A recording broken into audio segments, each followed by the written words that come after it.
नमस्ते बच्चों, नोटबुक में आप सभी का एक बार फिर से स्वागत है। हमेशा की तरह हम आपके सामने एक नए वीडियो के साथ हाजिर हैं। बच्चों, किसी भी कार्य को करने या होने का अपना एक समय होता है। वह काम आज होगा, अभी हो रहा है या कल हो चुका है। किसी काम के होने के इसी समय को काल कहते हैं। तो आइए हम काल की परिभाषा तथा उसके भेद को जानते हैं। क्रिया के जिस रूप से किसी कार्य के करने या होने के समय का ज्ञान होता है उसे काल कहते हैं। जैसे मैं विद्यालय गया था, मैं विद्यालय जा रहा हूं, मैं विद्यालय जाऊंगा। इन तीनों वाक्यों में एक ही क्रिया हुई है, विद्यालय जाना, पर काल के कारण ही वाक्य के रूप में परिवर्तन हुआ है।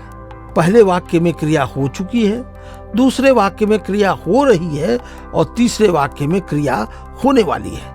अतः इसके आधार पर काल के कुल 3 भेद होते हैं। वर्तमान काल अर्थात जो समय चल रहा है, भूतकाल अर्थात जो समय बीत चुका है, भविष्यत काल अर्थात जो समय आने वाला है।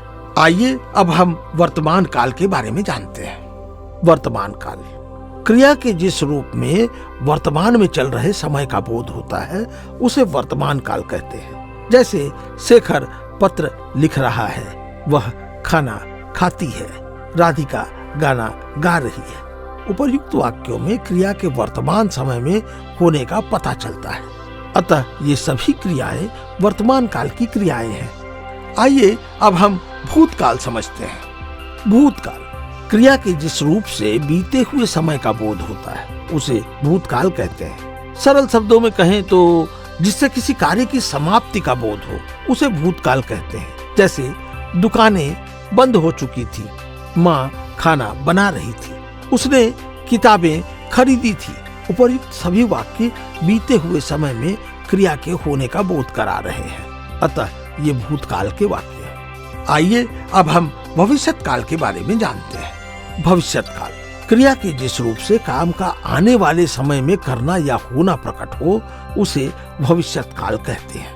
दूसरे शब्दों में भविष्य में होने वाली क्रिया को भविष्यत काल की क्रिया कहते हैं। जैसे आज हमारे घर मेहमान आएंगे, मोहन कल दिल्ली जाएगा, मैं संगीत प्रतियोगिता में भाग लूंगा।